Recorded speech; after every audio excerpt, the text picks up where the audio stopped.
C'est le début de la mort du dollar. Le monde en a assez de l'hégémonie géopolitique et socio-économique des États-Unis. Ils vont faire tout ce qu'ils peuvent pour manipuler les marchés et tenir jusqu'aux élections de novembre, qui ne sont plus très loin, dans quelques mois. Et après ça, la guerre va s'intensifier. Ce n'est pas un gouvernement, c'est un syndicat du crime. Et au passage, ce n'est pas du capitalisme, c'est du fascisme. Selon Mussolini, c'est la fusion des pouvoirs de l'État et des entreprises. Vous parlez de ce qu'ils font. Que dire des États-Unis qui investissent dans Intel et toutes ces autres entreprises et qui en achètent des actions? C'est bien pire. Ce ne sera pas la Grande Dépression. Ce sera la plus grande dépression.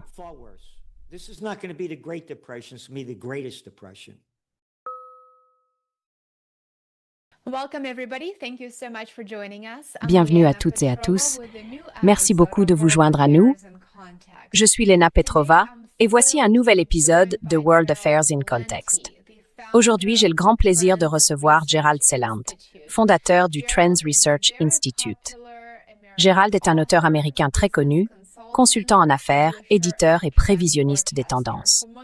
Depuis plus de 40 ans, il analyse les liens entre l'économie, la géopolitique, la finance et la société, en faisant souvent des prévisions bien avant qu'elles n'entrent dans le débat public. Gerald, bienvenue. Merci beaucoup d'être avec nous. Eh bien, merci beaucoup de m'avoir invité. Je suis absolument ravie de vous recevoir. Il se passe tellement de choses et je sais que nos téléspectateurs aimeraient beaucoup entendre vos réflexions et votre analyse des événements les plus récents ainsi que de l'économie mondiale et de l'économie américaine. Quand je regarde vos vidéos et vos interviews, je vous entends souvent répéter une phrase qui, je crois, résonne chez beaucoup d'entre nous. Je sais qu'elle résonne certainement chez moi. Vous dites souvent que quand tout le reste échoue, il vous emmène à la guerre.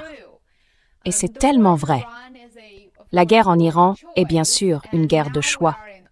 Nous sommes maintenant en août, et pourtant la diplomatie est pratiquement inexistante, malgré le fait que les États-Unis aient déjà dépensé plus de 130 milliards de dollars dans cette guerre, à la date de juin de cette année, je crois. Et de récents rapports et sondages indiquent que la moitié des Américains ont réellement du mal à payer leurs courses alimentaires et leur essence. Gerald, comment le paysage géopolitique actuel s'inscrit-il dans ce schéma historique, résumé par cette célèbre phrase que vous et moi apprécions tant? Quand tout le reste échoue, il vous emmène à la guerre.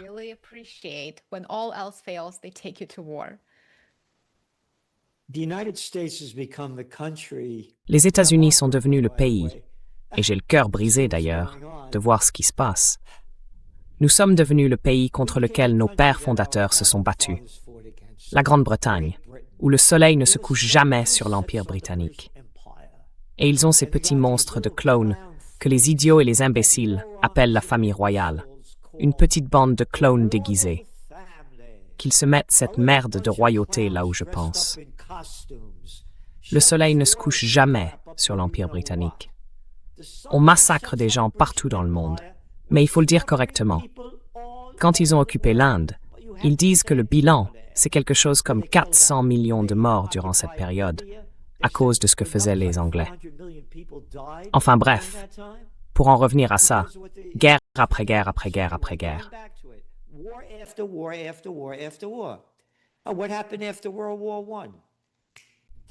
Qu'est-ce qui s'est passé après la Première Guerre mondiale? La mort de la livre sterling. Ils se sont détruits eux-mêmes et le dollar a grimpé. Et maintenant, nous y voilà, en Amérique. Guerre après guerre après guerre. Qu'est-ce qui se passe avec l'économie? Quand vous regardez le magazine Fortune, ils disent que la dette des États-Unis, ce n'est pas 40 000 milliards de dollars, ce qui est déjà énorme, mais 126 000 milliards de dollars. Si vous ajoutez la sécurité sociale et toutes les autres dettes publiques à venir. Et qu'est-ce qu'ils font? Encore plus de guerres, encore plus de guerres, encore plus de guerres. Depuis la Seconde Guerre mondiale, un petit président va en guerre, cette ordure, après l'autre. Il aimait la guerre de Corée. Oh, on l'a perdu. Non, on a conclu un accord. Vous l'avez perdu. Et la guerre du Vietnam. Oh, j'ai grandi à cette époque-là. J'ai le même âge que Trump. During that time, I'm the same age as Trump. He got 5 draft deferments. Il a obtenu 5 sur 6 à l'incorporation. Encore une fois, j'ai tout fait pour éviter la conscription. Et je dois le dire clairement, quand j'étais jeune, j'étais assez stupide pour croire aux conneries que vendaient les médias dominants. Si on n'arrête pas ces gens-là, les cocos, ils vont prendre le contrôle de l'Asie et les dominos vont continuer à tomber jusqu'à atteindre les côtes de Californie. Moi, je veux juste me faire exploser la cervelle. Mais en grandissant, je suis devenu un athée politique quand la guerre en Iran a éclaté, vers la fin des années 70. L'un de mes livres, Trend Tracking, bien meilleur que Megatrends, Time Magazine, ça date de 78-77, au tout début du conflit iranien. Et on nous a appris à haïr l'Iran, exactement comme ils le font aujourd'hui. Comment ça se fait? Just like they do it now. How come? Why those go back? Another Pourquoi? Ça remonte loin. Encore une fois, un autre petit clone de merde. Une ordure répugnante que des crétins et des imbéciles admiraient. Winston Churchill, qui nous a donné la Première et la Seconde Guerre mondiale. Ils n'ont rendu publics les télégrammes entre lui et Kermit Roosevelt, le petit-fils de Theodore Roosevelt, qu'autour de 2013, il remontait à 1953, quand Churchill a dit « Il faut renverser le gouvernement de Mossadegh ». C'était après qu'ils ont chassé le vieux dégueulasse qu'était le Shah, parce que Mossadegh avait eu l'audace de dire que le pétrole iranien n'appartenait pas à l'Anglo-Iranian Oil, aujourd'hui mieux connu sous le nom de BP, ni à la Standard Oil, aujourd'hui mieux connu sous le nom d'ExxonMobil. Il appartient au peuple iranien. Non, il ne lui appartient pas. Ils ont renversé le gouvernement de Mossadegh, installé la SAVAK, la police secrète qui faisait passer les SS pour des gens bien, et remis en place ce dictateur, le Shah.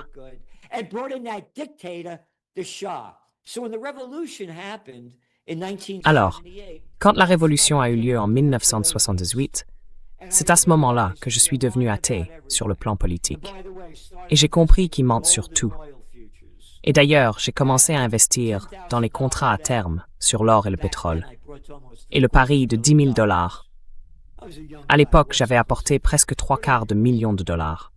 J'étais jeune, j'en ai perdu la plus grande partie. Mais enfin, c'est là que j'ai commencé à apprendre qu'il faut regarder ce qui se passe dans le monde et ne pas écouter les conneries que déverse la presse prostituée, les putes médiatiques, payées pour se vendre à leurs proxénètes de grandes entreprises dans un pays près de chez vous. Bref, pour revenir à aujourd'hui, la guerre iranienne. Comme je l'ai dit, vous pensez que les États-Unis auraient envahi l'Irak, la Syrie ou la Libye si leur principale exportation avait été le brocoli. Regardez Trump. Oh, et votez pour moi.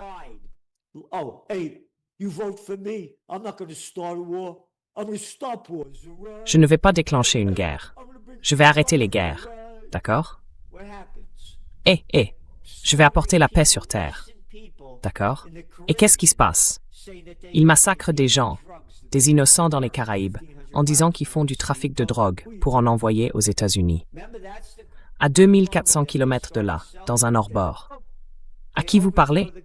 Vous vous souvenez? C'est cette foutaise qu'ils ont commencé à nous vendre. Ils renversent le gouvernement de Maduro.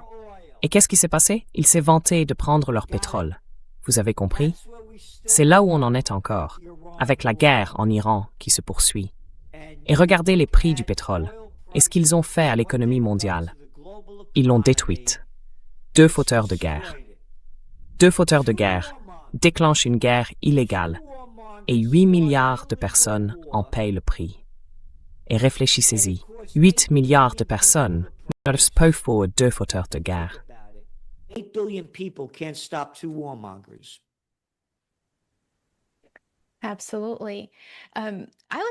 Absolument. J'ai été vraiment choquée d'apprendre hier que, alors que tout ce chaos est en cours, Washington est en fait intervenu pour sauver la monnaie japonaise. Et j'aimerais beaucoup avoir votre avis là-dessus. Comme vous le savez très bien, et comme tous nos téléspectateurs le savent sans doute, Washington a passé des décennies et des décennies à accuser des pays comme la Chine, par exemple, de manipulation monétaire. Eh bien maintenant, les États-Unis interviennent pour soutenir le yen.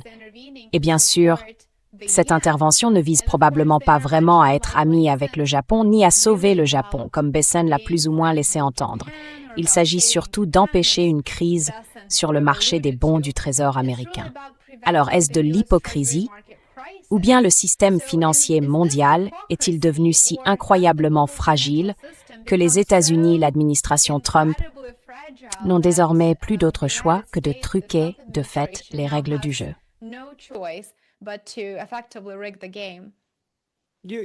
Both of what you said is true. Tout ce que vous avez dit est vrai. Encore une fois, ils vendent, ils se débarrassent des bons du Trésor américain. C'est une crise. Et encore une fois, regardez le niveau de la dette aux États-Unis. Plus elle augmente, plus ils doivent payer. Et ils n'ont pas l'argent. Et ça crée une très mauvaise situation, avec toute l'hypocrisie de ça. L'hypocrisie juste sous nos yeux. Et encore une fois, ce type Bessent, c'est le clown, vous savez, le chef du Trésor. C'est aussi ce crétin qui a dit hier lundi que le détroit d'Ormuz serait rouvert aujourd'hui. Ce n'est pas le cas. Donc encore une fois, regardez ce que les États-Unis ont fait avec cet autre clown en Argentine, Milei, en le renflouant à hauteur de 40 milliards de dollars parce que leur monnaie chutait. Because of their currency going down. It's not a government, it's a crime syndicate. Ce n'est pas un gouvernement, c'est un syndicat du crime. Et d'ailleurs, ce n'est pas du capitalisme, c'est du fascisme. Selon Mussolini, c'est la fusion des pouvoirs de l'État et des entreprises. Vous parlez de ce qu'ils font. Et les États-Unis, qui investissent dans Intel et toutes ces autres entreprises et qui achètent des parts chez elles, c'est la fusion des pouvoirs de l'État et des entreprises.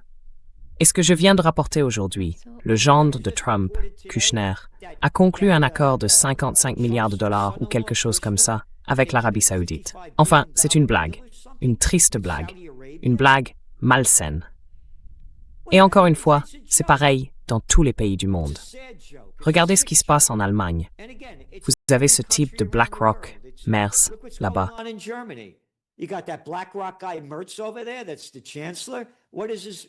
C'est le chancelier.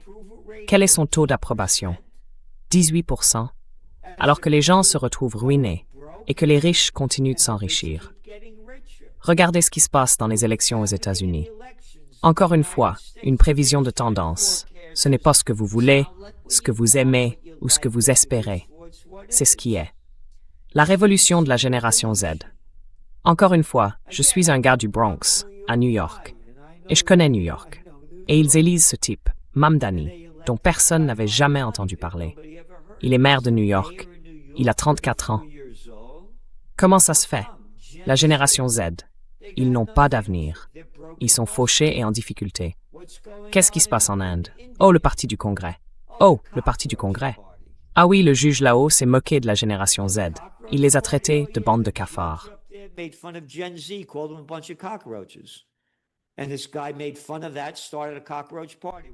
ce type s'en est moqué. Il a créé le parti des cafards.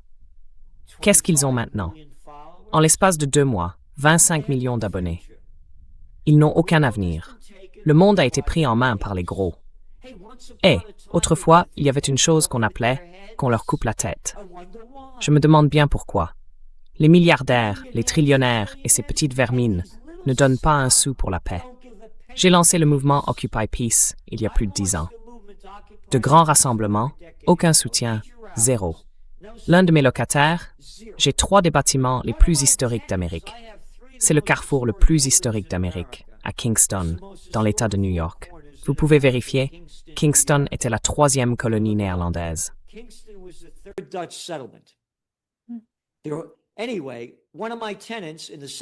Quoi qu'il en soit, l'un de mes locataires dans la maison du Dr Jensen construite en 1763 était le fils de Buffett. Oui, Peter Buffett.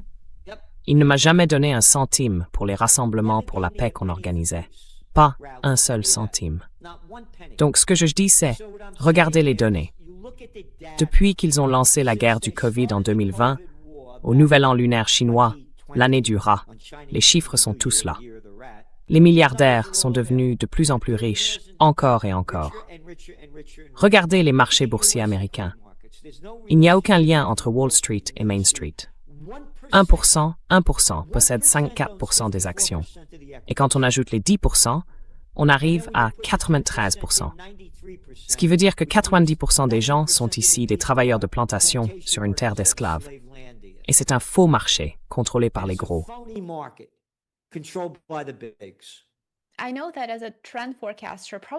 Je sais qu'en tant que prévisionniste des tendances, probablement le plus connu, vous avertissez depuis des années qu'une création monétaire sans précédent finirait par déboucher sur une crise de la dette. Or, comme nous le savons, la masse monétaire M2 augmente. Et c'est une croissance exponentielle qui continue encore et encore. Alors, entrons-nous maintenant dans la phase finale de ce cycle. Sommes-nous vraiment dans une situation comparable, disons, à celle de 2008? Ou sommes-nous aujourd'hui dans une situation bien pire, avec tant de problèmes géopolitiques, économiques et financiers qui se heurtent tous en même temps, comme une véritable tempête parfaite?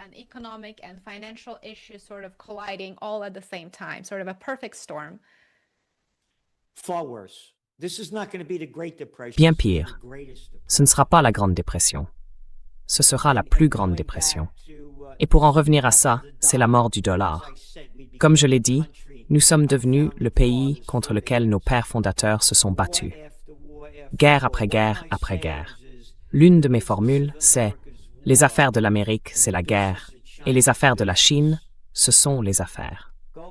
Le 20e siècle a été le siècle américain, mais le 21e siècle sera le siècle chinois. Ce sera l'éclatement de la bulle Internet, version 2.0. Encore une fois, dans votre Trends Journal, pour revenir à, je l'ai ici, le voilà, 1999, quand c'était un hebdomadaire. Maintenant, c'est un trimestriel. Quand c'était un trimestriel, maintenant, c'est un hebdomadaire. Ça ne coûte que $2,59 par semaine.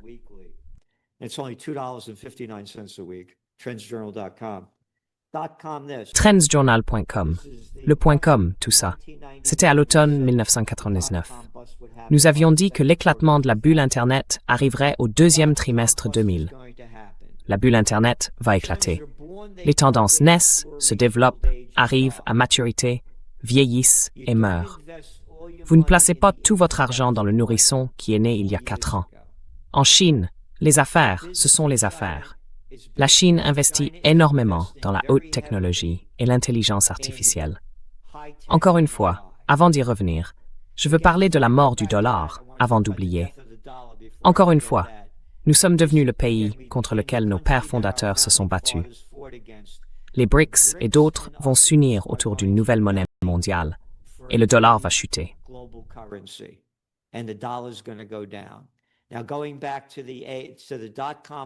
Maintenant, pour revenir à l'éclatement de la bulle Internet et à la raison pour laquelle ce sera le pire crash boursier de tous les temps, ce sera bien pire que le crash de 29, que l'éclatement de la bulle Internet en 2000 et pire que 2008.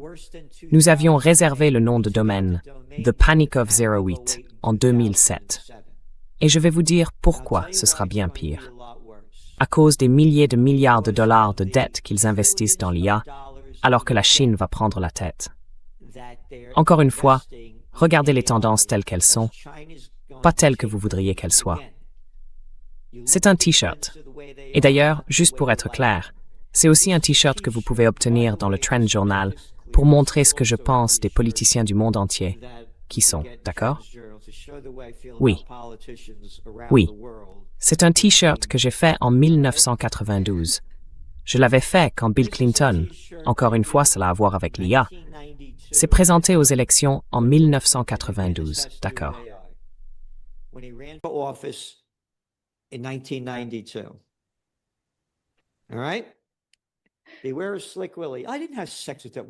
Méfiez-vous de Slick Willy. Je n'ai pas eu de relation sexuelle avec cette femme, Monica Lewinsky. Elle n'a fait qu'écrire. D'accord, ouais, cette petite personne arrogante. Une petite personne, une ordure arrogante qui vaut maintenant quoi? Environ 140 millions de dollars? Oh, il nous a donné l'ALENA? Eh, sortez ces emplois d'Amérique. Amenez-les au Mexique. Vous aurez de la main-d'œuvre bon marché Et moi, je vais me faire beaucoup d'argent là-dessus, d'accord? Ils vont me payer. Oh oui, c'est le type qui a fait entrer la Chine dans l'Organisation mondiale du commerce. Oh, et aussi au passage, avec la loi fédérale sur les télécommunications de 1996, il a déréglementé le secteur des communications. Il y avait des milliers de stations de radio indépendantes, des milliers de radios, de télévisions, de journaux. Aujourd'hui, 6 entreprises contrôlent 92% des médias américains. 6 companies control 92% of American media. Anyway, he brought China into the World Trade Organization. Quoi qu'il en soit, il a fait entrer la Chine dans l'Organisation mondiale du commerce. Là encore, ça a à voir avec l'IA. Là encore, on fait des liens. Il y a 25 ans, 10% des Chinois de 18 ans allaient à l'université. Aujourd'hui, c'est près de 70%. Et ils ne suivent pas des cours d'études transgenres comme en Amérique. Ils sont très accros à l'IA et aux hautes technologies. L'avenir, c'est l'IA. Qu'on aime ça, qu'on déteste ça, qu'on le veuille ou non, c'est ça. Et les jeunes sont totalement accros à ce truc. La Chine va dominer le monde dans ce domaine. Les marchés vont s'effondrer en Amérique à cause du surinvestissement et de l'endettement massif des entreprises de l'IA. Ça a déjà commencé. Revenez à janvier 2025. Tout à coup, DeepSeek arrive. Oh, qu'est-il arrivé à l'action Nvidia en une journée? Oh, elle a perdu quoi? 600 milliards de dollars et chuté de 17%. Went down what? $600 billion and declined 17%? Oh yeah, but we're back now. No, you're not. Only Ah oui, temporary. mais on est de retour maintenant. There's gonna be a Non, dot-com bust. vous ne l'êtes pas. China's gonna lead the C'est world. seulement temporaire. Il va y avoir un effondrement des valeurs Internet. La Chine va dominer le monde dans ce domaine. La Chine domine le monde dans la production de batteries, les énergies alternatives, l'énergie solaire. Alors, qui est le leader mondial des véhicules électriques? Encore une fois, remontez 25 ans en arrière, avant que Bill Clinton ne fasse entrer la Chine dans l'Organisation mondiale du commerce. Les nations occidentales y sont allées pour obtenir de la main-d'œuvre bon marché. C'était tout. Ah, vous voulez venir ici? Tenez, vous pouvez ouvrir une usine, mais vous ne pouvez en posséder que 49%. Ce n'est pas grave. Ah, regardez l'argent qu'elles ont gagné. BMW, Volvo, Ford, General Motors, toutes ces entreprises, toutes les marques de luxe, en plein essor, en plein essor, en plein essor. Brands booming, booming, booming, and it all ended because Et tout ça, c'est terminé, parce que les nations occidentales ont donné à la Chine toutes les technologies de pointe et de l'industrie lourde qu'elle n'avait jamais eues. Et maintenant, elle les a, et elle est à la pointe mondiale dans ce domaine. Encore une fois, le 21e siècle va être le siècle chinois, parce que l'affaire de la Chine, c'est le commerce, et l'affaire de l'Amérique, c'est la guerre. Ça va s'effondrer. Regardez ce qui se passe en Allemagne, la plus grande économie d'Europe, la 3e du monde. Oh, ils étaient en récession pendant quoi? 2023 et 2024? Ah oui, mais l'an dernier, en 2025, notre économie a progressé de 0,2%. Oh, et qu'est-ce que Merz va faire? On va renforcer notre armée? Il faut arrêter ces Russes? Oh, vous n'en avez tué que 27 millions pendant la Seconde Guerre mondiale. J'oubliais, c'est ça? Ah oui, encore une fois, ils le font tous. Enfin, pas tous. again, they're all doing it. Not all of them. A lot of the nations in Europe are building up their military. Beaucoup de pays en Europe renforcent leur armée en prétendant que cela va stimuler leur économie. No. Non, Economies les économies progressent quand les produits que vous développez sont consommés par les gens. Là, cela ne fait qu'enrichir le complexe militaro-industriel. Et d'ailleurs, c'est aussi ce qui se passe aux États-Unis. Les actions du complexe militaro-industriel ne cessent de monter, monter, monter, monter. Et il fut un temps où un homme, Dwight D. Eisenhower, général 5 étoiles, commandant suprême des forces alliées et président élu pour 2 mandats, a averti le peuple américain que le complexe militaro-industriel privait la nation du génie de ses scientifiques, de la sueur de ses travailleurs et de l'avenir de ses enfants. Et nous voilà, alors que l'Amérique pourrit sous les yeux de tous. rotting in front of everybody's eyes. Gérald, vous avez mentionné la Chine. Et la Chine est clairement Elle a en fait été désignée comme un adversaire réel dans la stratégie de sécurité nationale publiée, je crois, en novembre ou en octobre de l'année dernière, en 2025. Et ce qui est intéressant, c'est que nous désignons la Chine comme un adversaire tout en dépendant des exportations chinoises de minerais critiques pour renforcer notre propre armée. Cela semble donc être une situation très inhabituelle. Vous voulez combattre le pays même dont vous dépendez pour pouvoir le combattre efficacement. Qu'en pensez-vous? Again, look at Vietnam. Encore une fois, regardez le Vietnam. Encore une fois, je vous le dis, on nous a averti que les communistes prenaient le contrôle du Vietnam. Oh, c'est notre deuxième plus grand importateur de chaussures et de meubles. D'accord? Tout tourne autour du résultat financier. Et la Chine ne va pas laisser partir ses minerais bruts. Elle va les garder. Encore une fois, elle va dominer le monde. Et là encore, je m'en tiens uniquement aux faits. Comme je l'ai dit, l'Amérique n'a pas gagné une guerre depuis la Seconde Guerre mondiale. Vous n'avez pas pu battre les Irakiens. Vous n'avez pas pu battre les Vietnamiens. Vous n'avez pas pu gagner la guerre de 20 ans en Afghanistan. 3 pays du tiers-monde que vous pensez pouvoir battre.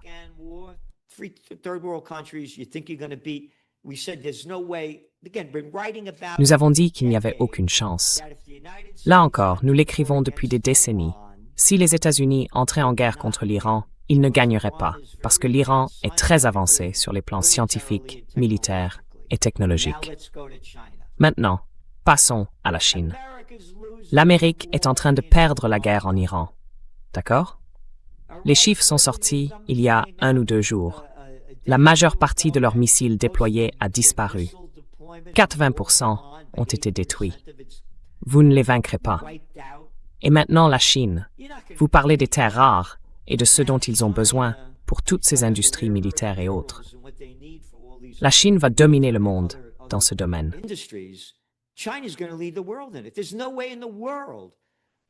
Il n'y a absolument aucun moyen pour que les États-Unis puissent vaincre la Chine. Oh, ils ont la plus grande marine du monde. Encore une fois, pas besoin d'être fort en maths pour comprendre ça. Combien d'habitants aux États-Unis? 343 millions contre 1,4 milliard. Et encore une fois, c'est pour ça que je dis qu'ils vont dominer de bien des façons, pas seulement sur le plan militaire ou technologique. Encore une fois, ils dominent le monde. Production de batteries, solaire, énergies alternatives, véhicules électriques, et ainsi de suite. Donc il n'y a aucun moyen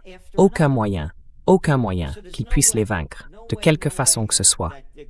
Et la Chine va garder tout ce qu'elle veut garder, et n'exporter que ce qu'elle veut.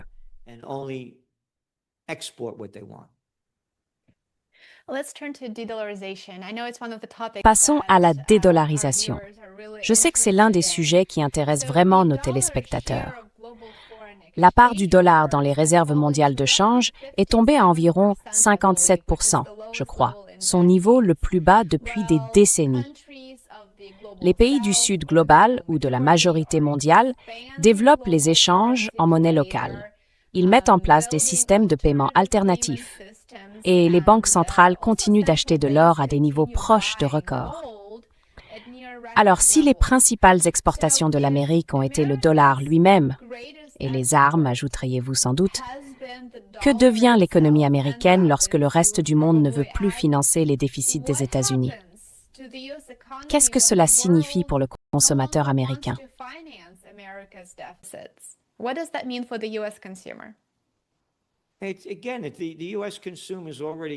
Encore une fois, le consommateur américain est déjà en train de s'effondrer. Encore une fois, nous sommes devenus le pays contre lequel nous nous battions, la Grande-Bretagne. Regardez la blague qu'ils sont devenus là-bas. Regardez à quel point ce pays est pourri. Regardez comme les gens souffrent là-bas. C'est la même chose. Encore une fois, la classe moyenne est morte. Vous n'avez aucune idée à quel point je suis triste. Encore une fois, je suis né juste après la guerre, en 1946. L'Amérique était au sommet. Et je suis né dans le Bronx.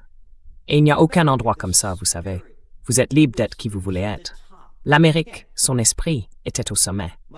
Oui, ma tante Grace et mon oncle Dominique avaient une poissonnerie dans le Bronx. Mon oncle Al avait une boucherie dans le Bronx. Ma tante Ida et mon oncle Frankie avaient une poissonnerie à Rego Park, à Flushing, dans le Queens. Rego Park in Flushing, in Queens. My uncle Jimmy and Aunt Ann had Mon oncle Jimmy et ma tante Anne avaient une poissonnerie à Jackson Heights. Mon oncle Mario et ma tante Rose en avaient une autre à Flushing. À l'époque, il y avait ce qu'on appelait les commerces familiaux. Il y avait des quincailleries, des papeteries, des pharmacies, des magasins de chaussures, des poissonneries, des magasins de vêtements. Aujourd'hui, les gros possèdent tout, à cause de salauds, de pourriture, de merde comme le petit Bill Clinton, Jimmy Carter, que tout le monde admire, ou le type qui a lancé les banques inter-États quand Bank of America n'était présente qu'en Californie. Les banques n'avaient pas le droit d'opérer entre les États. Ils ont supprimé les lois antitrust, la loi Robinson-Patman, la loi antitrust Sherman, la loi antitrust Clayton, la loi Glass-Steagall, l'une après l'autre.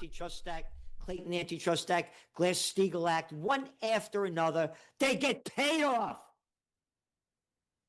Ils se font acheter. Ils se font acheter pour faire ça, et ils détruisent la classe moyenne en Amérique. Elle a disparu.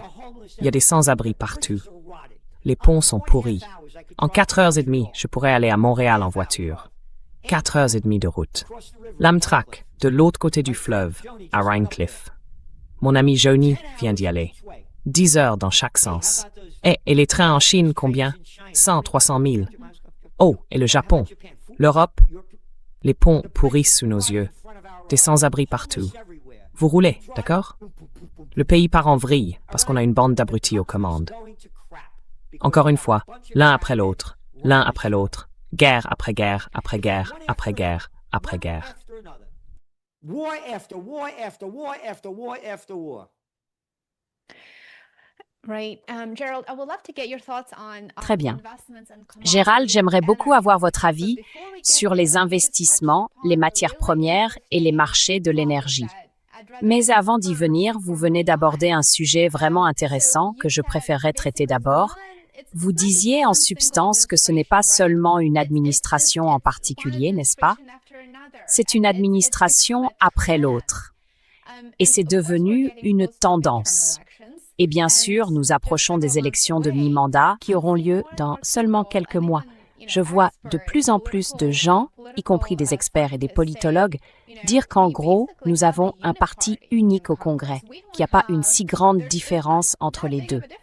Alors, voyez-vous des différences significatives au Congrès dans l'approche des deux partis, disons en matière de politique étrangère, mais aussi de politique économique?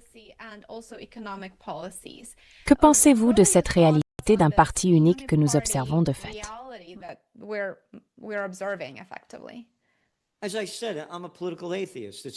Comme je l'ai dit, je suis athée en politique. C'est un syndicat du crime que les gens appellent la politique. D'ailleurs, j'ai été l'assistant du secrétaire du Sénat de l'État de New York. J'ai travaillé sur d'importantes campagnes politiques dans le comté de Westchester. J'ai conçu et enseigné un cours intitulé Politique américaine et techniques de campagne, sur la manière de mener des campagnes politiques. J'ai enseigné à l'Université St. John's. J'ai des photos de moi lors d'un brunch que j'ai organisé pour Ronald Reagan, quand j'avais 30 ans, avec 16 membres de notre conseil d'administration. J'ai côtoyé des présidents, des premiers ministres et des princes. Je ne saurais pas ce que je sais si je n'avais pas été de l'autre côté. I wouldn't know what I know if I wasn't on the other side. It is again. Encore une fois, les politiques font partie des pires déchets de la planète. Des ordures arrogantes. Hey, moi c'est Andy Cuomo. Je suis le gouverneur de New York. Vous ne savez pas qui était mon père? Rentrez chez vous. Restez à 2 mètres les uns des autres. Mettez ce masque, d'accord? Et n'oubliez pas, quand vous vous masturbez, vous feriez mieux de vous désinfecter les mains. Regardez toutes les conneries qu'ils nous ont vendues pendant la guerre du Covid. Le vent ne souffle qu'en ligne droite, tous les 2 mètres. Il ne monte pas, il ne descend pas. Et quand vous entrez dans un restaurant, vous feriez mieux de porter ce masque. Mais quand vous vous asseyez pour manger, là c'est bon.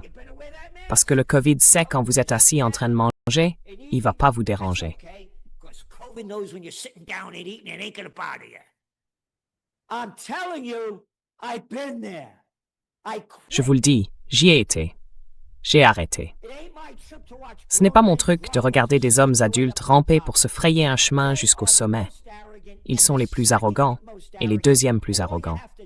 Et il suffit de voir le déclin de l'Europe à cause de la bureaucratie ou des bureaucrates. Ce sont des types visqueux qui ne peuvent pas trouver un emploi dans le monde réel et qui se glissent dans le système politique. Je vais vous dire quoi faire.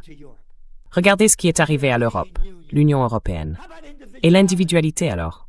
Oh, l'euro. Oh, c'est formidable. Oui, ça l'a détruite. Voilà ce qui se passe. Ils l'ont détruite. C'est un syndicat du crime.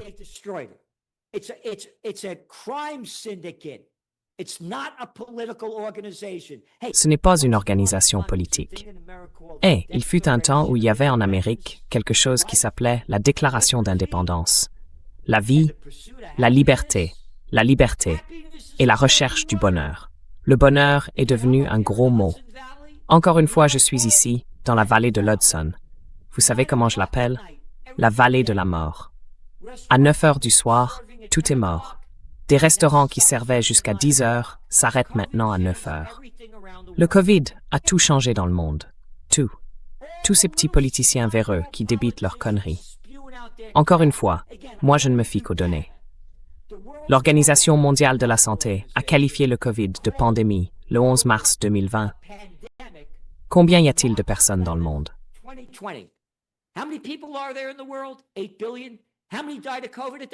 8 milliards. Combien sont morts du COVID à ce moment-là? Un peu plus 4 000. Attendez une minute. 4 000 personnes sont mortes. Et vous appelez ça une pandémie? Oh, encore une fois, regardez seulement les données. La génération Z, elle est complètement fichue. Encore une fois, toutes les données. Dans le Trends Journal, cette semaine, nous écrivons qu'ils ne sortent pas, qu'ils ne fréquentent personne, qu'ils sont tout seuls. Un jeune, tu rentres à la maison. Maman, je sors. Assure-toi d'être rentré à 18 heures quand tu reviens de l'école. Et maintenant, on les a forcés à rester chez eux pendant 3 ans. Ça a foutu le monde en l'air. Et c'est pour ça qu'on décline.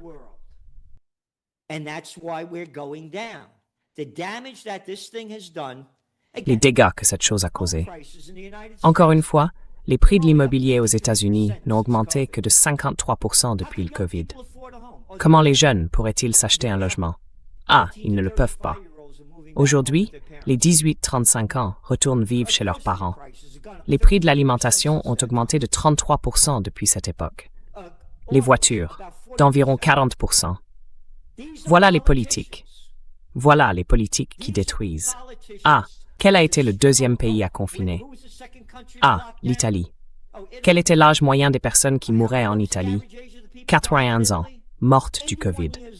Les personnes qui mouraient du COVID avaient des comorbidités préexistantes. Et là encore une fois, pour revenir aux jeunes, il y a 74 millions d'enfants de 1 à 17 ans en Amérique. 74 million 1 to 17-year-olds in America. You know how many died of COVID? Under 2,000. Vous savez combien sont morts du COVID? Moins de 2000. Et selon les CDC, 61% des personnes hospitalisées étaient obèses. Donc, pour parler des politiques, ils ont détruit le monde. L'Europe est un trou à merde à cause des bureaucrates. La bureaucratie en Europe, l'Amérique est devenue ça. Voilà ce qu'elle est devenue. America's become that. That's what it's become. Pour revenir en quelque sorte à la dédollarisation, ainsi qu'à la situation économique aux États-Unis et dans le monde, je sais que nous avons récemment vu des rapports indiquant que les banques centrales ont ajouté un record de 289 tonnes d'or au deuxième trimestre de cette année. C'est la plus grande quantité ajoutée par les gestionnaires de réserve depuis un certain temps, et ils prévoient de réduire leurs avoirs en dollars au cours des prochaines années.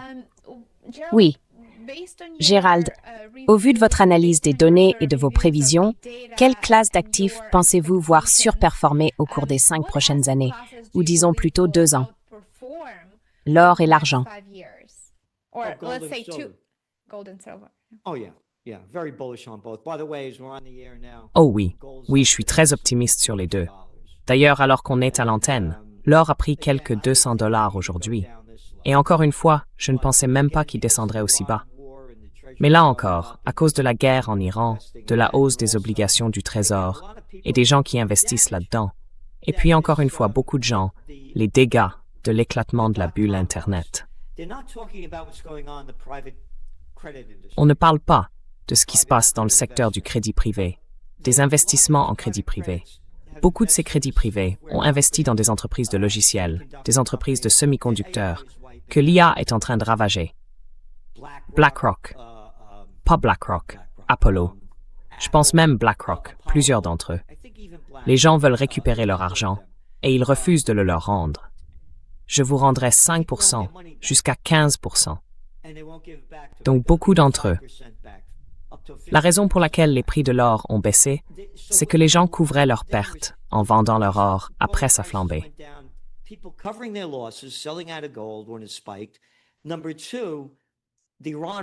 Deuxièmement, la guerre en Iran. Le dollar a fortement monté. Les autres monnaies ont fortement baissé. Les niveaux d'endettement ont fortement augmenté. Je veux dire, des pays comme la Russie ont vendu environ 44 tonnes d'or. La Turquie vend de l'or. Le Mexique vend de l'or pour couvrir ce que la guerre en Iran a entraîné. Mais maintenant, ça touche à sa fin. Et voici l'autre point important. Le type qui dirige la Fed aux États-Unis, Kevin Warsh, le gars qui a épousé la riche nana, oui, lui. C'est un homme de Trump. Trump va faire tout ce qu'il peut pour doper l'économie avant les élections de mi-mandat. Il doit conserver une majorité au Congrès pour pouvoir continuer à faire ce qu'il veut. Donc, revenez seulement un mois en arrière. Le pari, c'était que la Fed allait relever les taux d'intérêt parce que l'inflation augmentait. Qu'est-ce qui s'est passé quand ils se sont réunis? Oh, ils n'ont pas relevé les taux d'intérêt. Ils vont les baisser.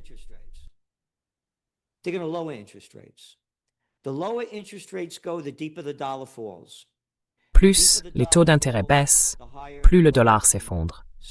Et plus le dollar s'effondre, plus les prix de l'or et de l'argent montent, parce que l'or et l'argent sont libellés en dollars. Les autres monnaies montent, donc c'est moins cher d'en acheter. Et encore une fois, c'est le début de la mort du dollar. Le monde en a assez de l'hégémonie géopolitique et socio-économique des États-Unis. Encore une fois, regardez le coût de cette guerre illégale contre l'Iran. Et encore une fois, uniquement les faits. Revenez à la couverture de votre Trends Journal du 10 mars. Trump. J'étais d'avis que l'Iran allait nous attaquer, alors nous les avons attaqués les premiers. Votre avis? Donc je suis d'avis que le type d'en face allait m'attaquer, alors je lui ai fait sauter la cervelle. Votre honneur. Oh d'accord, Salanti. Très bien. À qui le tour? Moi, on me jette en prison. On n'attaque que l'attaquant.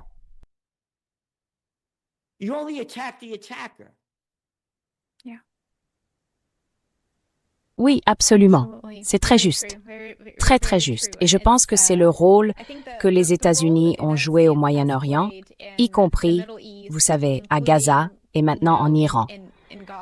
C'est plus de 100 écolières qui ont été bombardées le premier jour des frappes. Beaucoup d'experts disent que ces premières frappes sont très soigneusement planifiées. Il n'y a donc pas d'erreur, surtout durant les premières heures de bombardement d'une agression militaire. Et il semble que l'administration Trump ait vraiment rendu un mauvais service considérable au rôle des États-Unis et à la posture que les États-Unis peuvent adopter à l'avenir. Parce que lorsqu'il s'agit des droits humains ou du droit international, tout cela a été complètement détruit au cours des dernières années. Bien sûr, cela dure depuis plus longtemps que ça, mais malheureusement, au cours de ces dernières années, cela a été en quelque sorte amplifié et exposé au grand jour, à la vue de tous.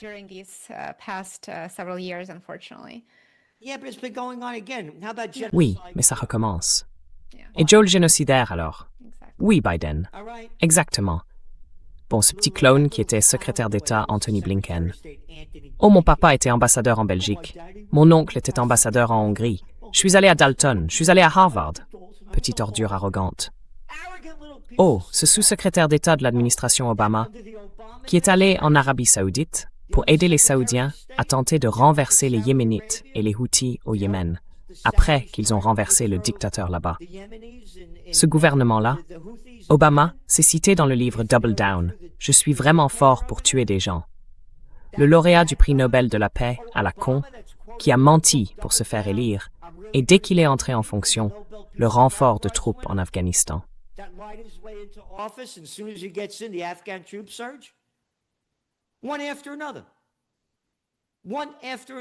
L'un après l'autre, l'un après l'autre. Donc, encore une fois, ça détruit le pays. Et maintenant, Trump l'a très clairement dit. Et maintenant, encore une fois, le monde paie le prix de la guerre en Iran.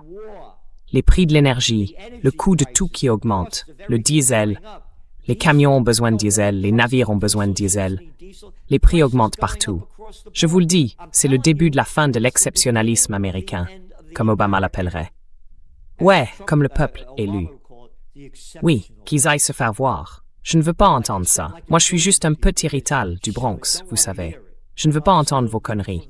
Peuple élu.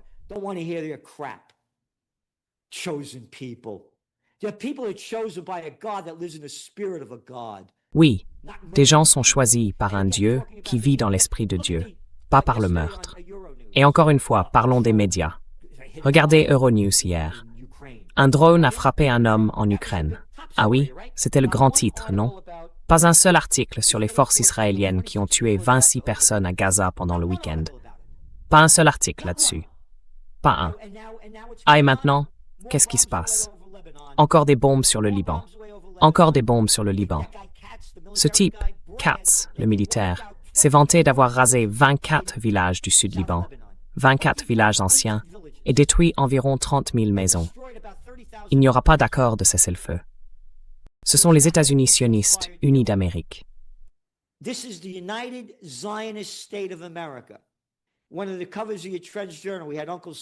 L'une des couvertures de votre Trend Journal montrait l'oncle Sam disant « Je vous veux », vous savez, pour recruter les gars.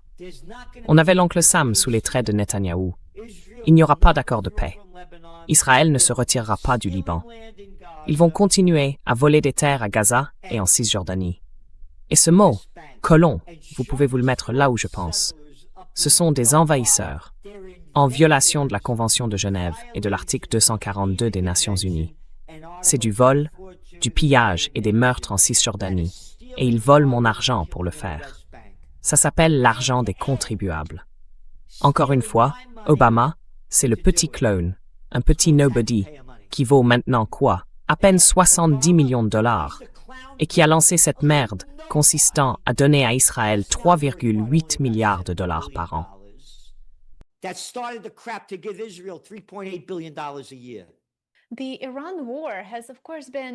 La guerre en Iran a bien sûr porté sur beaucoup de choses différentes, mais elle s'est en fait transformée en guerre de l'énergie. Et l'Iran maîtrise la guerre asymétrique. Et bien sûr, le détroit d'Ormuz est devenu son principal levier. Alors dans ce contexte, vous venez de dire qu'il n'y aura pas de règlement négocié entre les États-Unis et l'Iran, parce que ce n'est pas dans l'intérêt d'Israël. C'est bien ça? Quelles sont donc vos anticipations pour les marchés des matières premières, les prix du pétrole?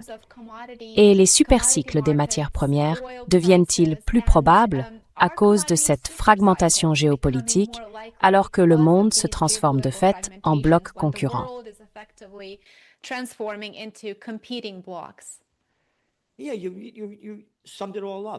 Oui, vous avez tout résumé. C'est exactement ce qui va se passer. Il va y avoir des hauts et des bas dans tous leurs efforts pour truquer les marchés. Encore une fois, nous, on a seulement mis les faits là-dedans. Je vais vous donner 48 heures pour rouvrir le détroit d'Ormuz, d'accord? Si vous ne le rouvrez pas, je vais vous bombarder jusqu'à l'anéantissement. D'accord? Je vais vous donner 1 semaine de plus. Je vais vous donner 2 semaines de plus. C'est ce qui se passe en ce moment. Ils manipulent les marchés. Ils essaient de... Et ça marche. Regardez comment le Dow a grimpé en flèche et comment les prix du pétrole ont fortement baissé. Ils vont faire tout ce qu'ils peuvent pour manipuler les marchés et tenir jusqu'aux élections de novembre, qui ne sont plus très loin, dans quelques mois. Et après ça, la guerre va s'intensifier. And after that, the war's going to ramp up. They're going to do everything to keep pretending that the war's going to. Ils vont tout faire pour continuer à faire semblant que la guerre va. Et puis, après les élections, vous allez voir, ça va repartir de plus belle si ça ne recommence pas avant.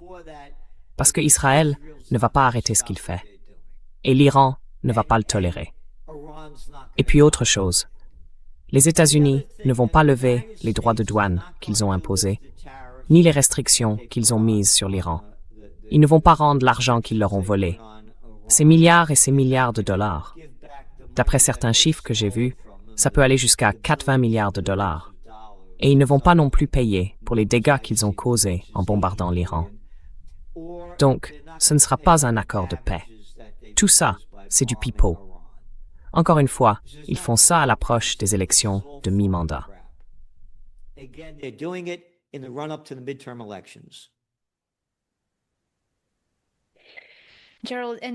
Gérald, et peut-être une dernière question pour aujourd'hui. Si vous deviez faire une seule prédiction, quelle est celle à laquelle tout le monde devrait prêter attention en ce moment?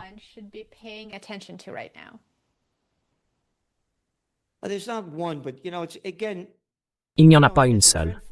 Mais, encore une fois, vous savez, en tant que prévisionniste de tendance, je dois vous le dire, je n'ai jamais autant travaillé de toute ma vie. Et ça fait 46 ans que je fais ce métier. Je lis toutes les informations qui viennent des médias israéliens. Je suis abonné à Haaretz, le journal israélien. Mais je consulte aussi gratuitement le Jerusalem Post, Ynet, le Times of Israel. Je consulte également Press TV, Tasnim, l'IRNA, l'ISNA, le Tehran Times. Je veux entendre ce que les Iraniens ont à dire. Je vais sur Arab News, Al Jazeera, je veux entendre ce que les Arabes ont à dire. Je vais sur Euronews, je vais sur France 24, DW, les sites allemands, le Guardian, la BBC et les sites américains. Il faut savoir tout ce qui se passe. Ensuite, nous disons, voilà ce qu'ils disent. Nous présentons tous les points de vue. Voici notre analyse et voici notre prévision de tendance. Alors, voici mon conseil.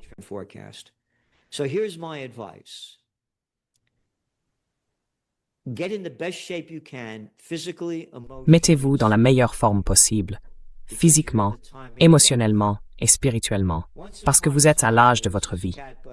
Il était une fois un type qui s'appelait Sam Adams. Il ne faut pas une majorité pour l'emporter, mais une minorité indignée et infatigable, déterminée à allumer des feux de broussailles de liberté dans l'esprit des hommes. C'est la révolution américaine. Et c'est ce qu'il nous faut. Il faut que les gens s'unissent pour la paix. Comme je l'ai dit, deux clones bellicistes, Netanyahou et Trump, lancent une guerre illégale fondée sur des mensonges. 8 milliards de personnes en paient le prix.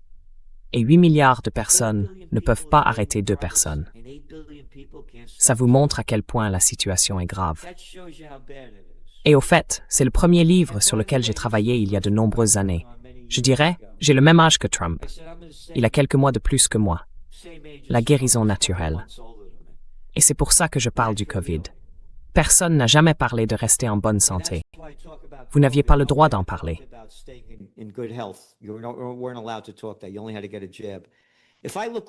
Il suffisait de se faire vacciner. Si je ressemblais à Trump, j'aurais envie de me faire sauter la cervelle. Alors je vous dis que tout le monde doit être dans la meilleure forme possible, spirituellement, émotionnellement et physiquement. Parce que plus vous êtes en forme, plus vous pouvez faire pour changer les choses de manière positive. Et faites tout ce que vous pouvez pour aider ceux qui ont besoin d'aide. Voilà, c'est tout pour moi. Et je dois vous dire que mon plus grand regret, quand je mourrai, ce sera de ne pas avoir obtenu davantage de soutien pour la paix. Si les milliardaires donnaient des milliards de dollars à la paix, on l'aurait demain. Pas un centime. Pas un centime. Not a penny. Not a penny. And we are on the verge of nuclear annihilation. Et nous sommes au bord de l'anéantissement nucléaire. Parce que ma grande crainte, c'est que là encore, nous en avons parlé par écrit. Ici, c'est votre Trend Journal, à l'époque où c'était un trimestriel. Vous voyez à quel point ce type est heureux. C'est le renversement illégal, par les États-Unis, du gouvernement démocratiquement élu de Viktor Yanukovych en Ukraine, orchestré par Victoria Nuland et d'autres. Prise sur son téléphone portable, en train de parler avec Jeffrey Piat, un autre petit clown sans courage, qui était l'ambassadeur des États-Unis en Ukraine. Fuck l'Union européenne. Elle n'a pas dit F. Elle a prononcé le mot en entier. On va mettre Yats là-dedans, le petit clown Yats. Ils ont renversé le gouvernement.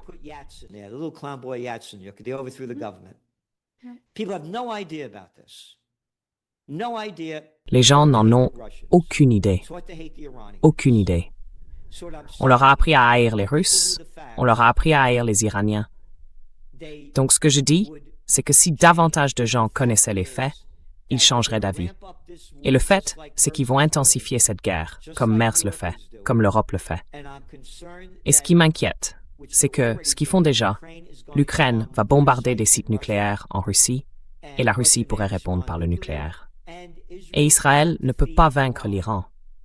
Israël dispose de ce qu'ils appellent l'option Samson, S-A-M-S-O-N, ce qui signifie qu'ils passent au nucléaire. Ils ont entre 90 et 400 ogives nucléaires. Ce sont mes plus grandes inquiétudes, une guerre nucléaire. Et encore une fois, il n'y a pratiquement aucune résistance pour l'empêcher. There again, there's hardly any resistance out there to stop it. Oui, si nous consacrions autant d'argent aux efforts de paix qu'aux armes et à la propagande guerrière, nous aurions la paix. J'ai vraiment aimé ce que vous avez dit, et je l'apprécie sincèrement parce que je pense que la retenue dans la politique étrangère des États-Unis fait défaut. Et les tambours de la guerre sont toujours plus forts que nos voix, à nous qui voulons la paix et qui défendons la paix et la diplomatie.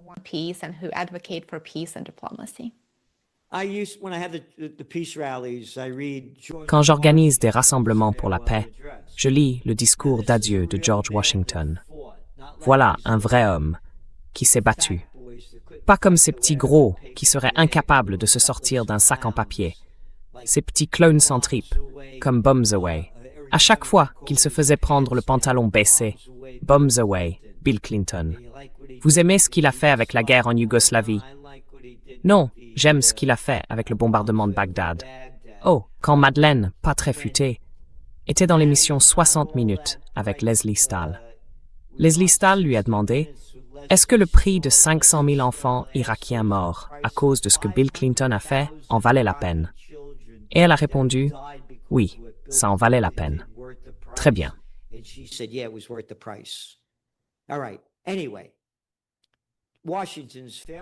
Quoi qu'il en soit, le discours d'adieu de Washington, il dit « Ne vous mêlez pas de ces conflits à l'étranger. Ça dure depuis des siècles.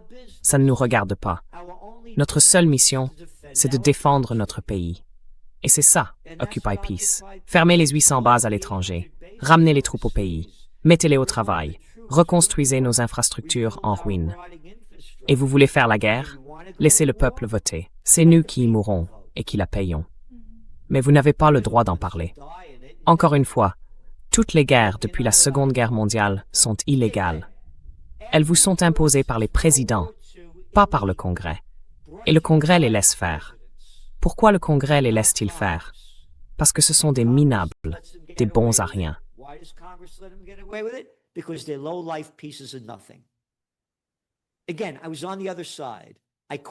Encore une fois, j'étais de l'autre côté.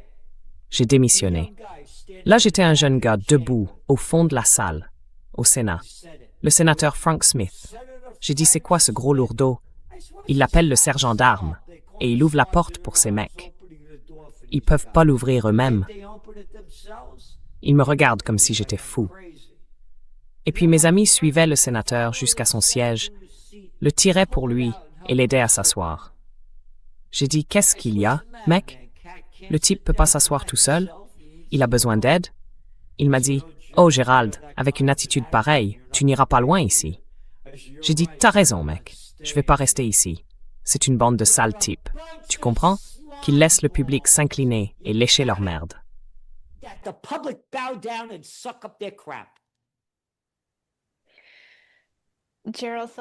Gérald Salenti, merci beaucoup d'avoir été avec nous aujourd'hui et merci pour cette conversation passionnante. Je sais que nous avons abordé beaucoup de sujets et j'ai hâte de vous recevoir à nouveau dans l'émission pour poursuivre cet échange. Merci, et merci pour tout ce que vous faites. Je vous en suis très reconnaissant. Get it.